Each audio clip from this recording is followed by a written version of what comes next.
హరిశంకర్ గారు హరీష్ గారు here. Yeah ready sir.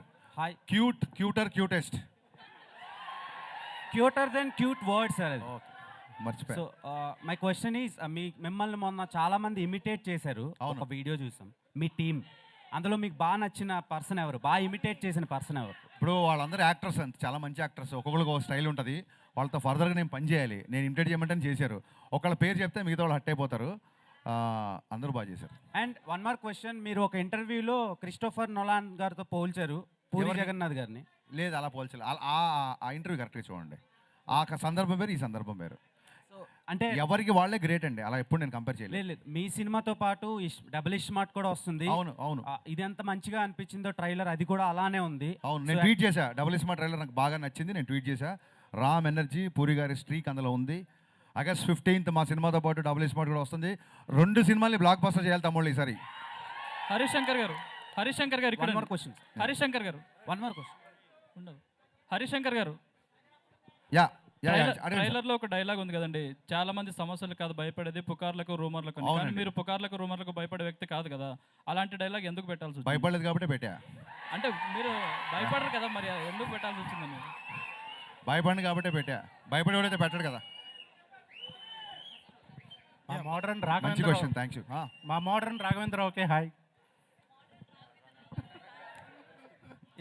శిరస్సు వంచి రాఘేంద్ర గారికి మీ తరఫున దండం పెడతాను మీకు. Thank you for the Phani compliment. Kumar. Thank you for the compliment Phani. Thank you. యాక్చువల్గా మీరు మిగిలిన సినిమాలు అంటే ఇంతకుముందు మీ సినిమాల కంటే కూడా ఈ సినిమాకి చాలా అగ్రెసివ్గా ప్రమోషన్ చేస్తున్నారు. అవును. దాని రీజన్ ఏంటో తెలుసుకోవచ్చా? అంటే అంటే గ్యాప్ చాలా- వచ్చిందనా? కాదండి, గ్యాప్ కాదు. దీన్ని ఏమంటారంటే రిలీజ్ డేట్ చాలా లేట్గా అనౌన్స్ చేశాం కదా. రిలీజ్ డేట్ చాలా లేట్గా అనౌన్స్ చేసాం. మాకంటే ముందు డబుల్ స్మార్ట్ అనౌన్స్ చేశారు, మాకంటే ముందు వేరే సినిమాలు అనౌన్స్ చేశారు. మా సినిమా చాలా లేట్గా అనౌన్స్ చేసాం. సో జనాలకి రీచ్ అవ్వాలని ఒక చిన్న యాంగ్జైటీ తప్ప గ్యాప్లు మ్యాప్లు అలా ఏం లేవులండి. హరిశంకర్ గారు సార్ ఇక్కడ సార్ 2 ఫంక్షన్లు జరిగినాయి, హీరో గారు కనిపించట్లేదు, మీరే కనిపిస్తున్నారు. అవునా? అవును. హీరో గారు ఆర్టీ 75 సినిమా షూటింగ్లో బిజీగా ఉన్నారు. అదే కాదు, చాలా మంచిగా వచ్చి చేశాడు. నేను కూడా అదే నేర్చుకుందాం అనుకుంటున్నా. ఒక్కసారి తన సినిమాకి తన వర్క్ అయిపోయింది అనగానే తను ఇంకో పనిలో పని నుంచి పనికి అంత ఫాస్ట్గా షిఫ్ట్ అయిపోతారు. మాస్ మహారాజ్ దగ్గర నుంచి మనం నేర్చుకోవాల్సింది అదే. సో మొన్న ఒక ఈవెంట్ చేసాము, అప్పుడు ఆయనకి ఖాళీ ఉంది కాబట్టి వచ్చారు. మళ్ళీ ఆయన ఎప్పుడు సినిమానే కదా సార్? మళ్ళీ అందుకే ఆయన సినిమా అయినా సరే ఎప్పుడు ఖాళీగా ఉంటే అప్పుడు వచ్చేస్తారు. ఇంకోటి ఏంటంటే ఆయనకి నా మీద విపరీత నమ్మకం, నేను వెళ్తే సరిపోతుంది అనుకుంటున్నాను. మరి సార్ ఇది హరిశంకర్ గారు మీకు yeah hi sir, this is Raja sir, iDream Raja. Media నుంచి. యా సార్ ఈ సినిమా ట్రైలర్లో రవితేజ గారి క్యారెక్టర్ చాలా ఎంటర్టైన్మెంట్గా ఉంది. థ్యాంక్ యూ అండి. గతంలో రవితేజ గారి సినిమాలు ఈ మధ్య కాలంలో మిస్ అయిన ఎలిమెంట్ అది. మీరు ఈ చాలా ఇంటర్వ్యూలో కూడా చెప్పారు, అవునండి. ఏదైతే మిస్ అయిందో దాన్ని చూపిస్తానన్నారు. అవునవును. ట్రైలర్లో 100% ఉంది సార్. థ్యాంక్ యూ అండి. Thank but you. ఇక్కడ క్వశ్చన్ ఏంటంటే, ఈ సినిమాలో హీరో క్యారెక్టరైజేషన్ వచ్చేసి ఇన్కమ్ ట్యాక్స్ ఆఫీసర్. అవును. కానీ ఈ కమర్షియల్ ఎలిమెంట్ తీసుకోవడానికి మీరు ఎలాంటి సినిమాటిక్ లిబర్టీ తీసుకున్నారు? ఆ క్యారెక్టరైజేషన్ ఏమన్నా స్పెషల్గా రాసుకున్నారా? యా ఈ సినిమా ఒక్క మాటలో చెప్తానండి మీ క్వశ్చన్కి. అజయ్ దేవగన్కి రవితేజకి ఎంత తేడా ఉందో రైడ్కి మిస్టర్ బచ్చన్కి అంత తేడా ఉంటుంది. Super sir. హరిశంకర్ గారు యా సార్. సార్ రవితేజ గారు అంటే అంత ఇష్టమైతే మాత్రం హీరోయిన్కి ఒక్క డైలాగ్ కూడా పెట్టలేదు ట్రైలర్లో. హీరోయిన్కి ఎందుకు డైలాగ్ పెట్టలేదంటే, హీరోయిన్ మరాఠీ అమ్మాయి, యూ షుడ్ అప్రిషియేట్ హర్. తెలుగులో తనే డబ్బింగ్ చెప్పింది. సో అమ్మాయి గొంతు డైరెక్ట్గా థియేటర్లో వినిపించిన తర్వాత మిమ్మల్ని థ్రిల్ చేద్దామని. సార్ ఏ క్వశ్చన్కైనా మీ దగ్గర కరెక్ట్ ఆన్సర్ ఉంటుంది సార్. ఏ క్వశ్చన్కైనా కరెక్ట్గా చెప్తారు, అటు ఇటు కరెక్ట్గా ఉందంటారా? Thank you sir. Thank you. Harishankar గారు. యా భాగ్యశ్రీ భాగ్యశ్రీ. యా మొన్న ఫ్రెండ్షిప్ డే రోజు డైరెక్టర్ గారు మీ సక్సెస్ వెనకాల నేనున్నా అని చెప్పారు. నేను లేట్గా వచ్చాను, ఎన్ని క్వశ్చన్స్ అయినా పర్లేదు, don't restrict any one please. Yeah మొన్న ఫ్రెండ్షిప్ డే రోజు మీ సక్సెస్ వెనకాల నేనున్నా అని చెప్పి డైరెక్టర్ అన్నారు. అంటే మీరు యాజ్ ఎ ఫ్రెండ్గా చూస్తారా, డైరెక్టర్గా చూస్తారా? అంటే ఎవరు ఎక్కువ ఇష్టం, as a friend Gaana director గానా?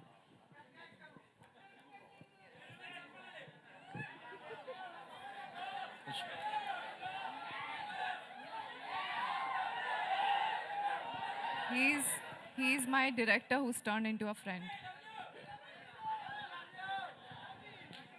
హరిశంకర్ గారు. Yeah Harishankar sir. హరిశంకర్ గారు, మీరు టీజర్ లాంచ్ ఈవెంట్లో రవితేజ గారిని మీరు ఎలా చూడాలనుకున్నారో అలా చూపిస్తానని చెప్పేసి అన్నారు కదా. అవును సార్. బట్ సత్య గారి దగ్గర నుంచి ఆ కామెడీ హ్యూమర్ ఎక్స్పెక్ట్ చేస్తున్నాం కానీ మీరు బయటికి తీసుకురాలేదేమో. మాస్ మహారాజా గారి దగ్గర నుంచి ఆ వింటేజ్ కామెడీ ఎక్స్పెక్ట్ చేయొచ్చా వెంకీ లాంటిది? అంటే 2.5 గంటల్లో తీసిన సినిమా 2 నిమిషాల 22 సెకండ్లు ఉందండి ఇది. అన్ని elevated అంతా ఉన్నాయి చూపించలేను కదా. నేను. ఆ గబుక్కున ఆయన చేసే ఎంటర్టైన్మెంట్ అంతా చూపించలేను. రవితేజ గారి కామెడీ అంతా ఎలా ఉందంటే సిచ్యువేషనల్ కామెడీ అండి. ఆ ముందు వెనక సీన్ తెలిస్తే కానీ ఆ సీన్ నవ్వురాదు. సో ట్రైలర్లో గబుక్కుని కట్ చేయడానికి ఆయన ఆ డైలాగ్ విపరీతంగా నవ్వుతారు రేపు పొద్దున్న మీరు. ఆ కాంటెక్స్ట్ తెలియకుండా నవ్వరు.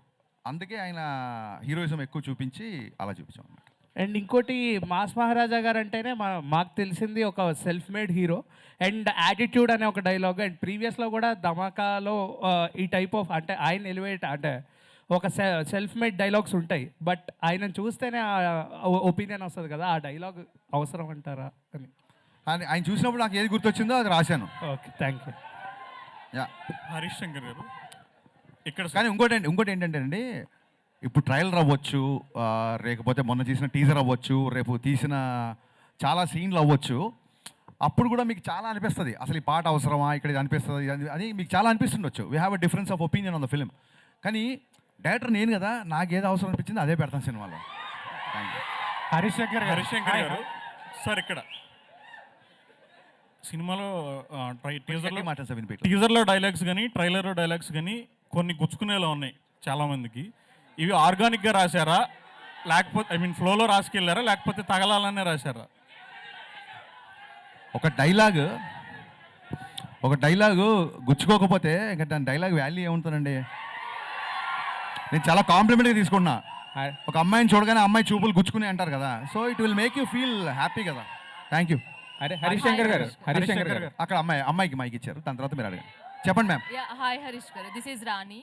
సో సైనికుడే కాదు సంపద కాపాడేవాడు కూడా గొప్ప అని చెప్పారు. గొప్ప అంటే మీరేం చెప్తారు? నేను గొప్ప అని చెప్పలేదమ్మా.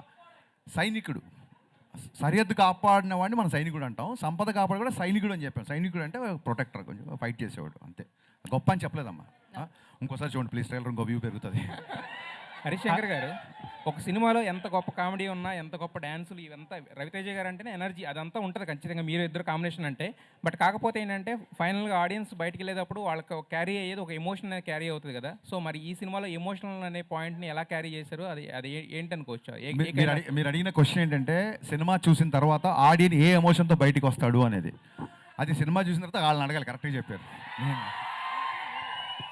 హరీష్ శంకర్ గారు, హరీష్ శంకర్ Yes, గారు ma'am. Yes, ma'am. Yeah. ఇక్కడ హాయ్ Yes, ma'am. సార్, మీరు షాక్ తీసినప్పుడు రైడ్ మూవీలో చూసినంత సటిల్టీ షాక్ చాలా సటిల్గా యునో గంభీరంగా ఉంటుంది. అవును, అవును. తర్వాత నుంచి మీరంతా mass and so loud movies తీస్తున్నారు. అవునండి. Why the change over? Shock తీసినందుకు మీకు ఆ గంభీరత, ఆ మూడు ఎవరికి నచ్చక 3 ఏళ్ళు నన్ను పని లేకుండా కూర్చోబెట్టారు. అందుకే గేర్ మార్చి మిరపకాయ అన్నాను, బ్లాక్ బస్టర్ వచ్చింది. హరీష్ శంకర్ గారు ఇక్కడ రెడీ సార్. చిన్న out of box but not controversy sir. I'm all yours. అసలు ఫనీ కాంట్రవర్సీ లేకుండా మన ప్రెస్ మీట్లు ఉంటాయా? కానీ సార్ ఏంటంటే మీ ప్రతి సినిమా ప్రమోషన్స్లో, ఎస్పెషల్గా లాస్ట్ 2 సినిమా ప్రమోషన్స్లో మహేష్ బాబు గారితో సినిమా కోసం మీరు కొంచెం ఎక్కువగా ఇంట్రెస్ట్ చూపిస్తున్నట్టు తెలుస్తుంది. అవును. ఆయన కామెడీ టైమింగ్ కానీ, ఆయన 3 ఏళ్ళు మళ్ళీ వేరే సినిమాకి కమిట్ అయిపోయారు కదా. అవును. సో ఈ 3 ఏళ్ళలో ఇంకా మంచి కథ ఆయనకి డిజైన్ చేస్తారా? కానీ నేను చాలాసార్లు ట్విట్టర్లో అడిగారు మహేష్ బాబు ఫ్యాన్స్ గారు అందరూ. నాకు పోకిరీ ఈజ్ లైక్ నాకు ఒక టెక్స్ట్ బుక్ లాంటిది నాకు. సో ఎప్పుడు సినిమా తీసినా ఎంతో పోకిరీ లాంటి సినిమా తీయాలని, అంతే. అని నేను ఎప్పుడు ఖర్చు చెప్పలేదు, but I try. Harish Shankar గారు సార్, అంటే రవితేజ గారితో మీరు తీసేంత షాక్ ఏదైతే ఉందో ఇట్స్ లాంగ్ బ్యాక్. షాక్ కానీ మిరపకాయ కానీ అంటే ఆయనతో చేయడానికి ఎందుకు మళ్ళీ ఇంత గ్యాప్ తీసుకున్నారు? నేను నిన్ననే చెప్పానండి, నాకు ఫ్లాప్ సినిమా తర్వాత కూడా పిలిచి లైఫ్ ఇచ్చారు. ఇప్పుడు ఒక అన్నయ్య ఒక తమ్ముని జాబ్లో పెట్టాడు, అటు సక్సెస్ఫుల్గా ఉన్నాడు అనుకోండి, మళ్ళీ వెళ్ళి నాకు అది కావాలి ఇది కావాలి అనకూడదు. ఇంకా మన బతకాలి. పద్దాకి వెళ్ళి సినిమా అడిగితే కొంచెం మొహమాటంగా ఉంటుంది కదా. అట్ ద సేమ్ టైం మధ్యలో 2 సార్లు మేము అనుకున్న సినిమా మెటీరియల్ అవ్వాల. సో ఆల్రెడీ మిరపకాయ ఎక్స్పెక్టేషన్ ఉన్నాయి కాబట్టి దాన్ని దాటే సినిమా తీయాలని ఒక చిన్న ప్రయత్నం, ఆశ. దాటుద్దా లేదని మీరు చెప్పాలి. సో ఈ సినిమాకి ఆ స్కోప్ ఉంది కాబట్టి దీన్ని కుదిరింది చేసామండి.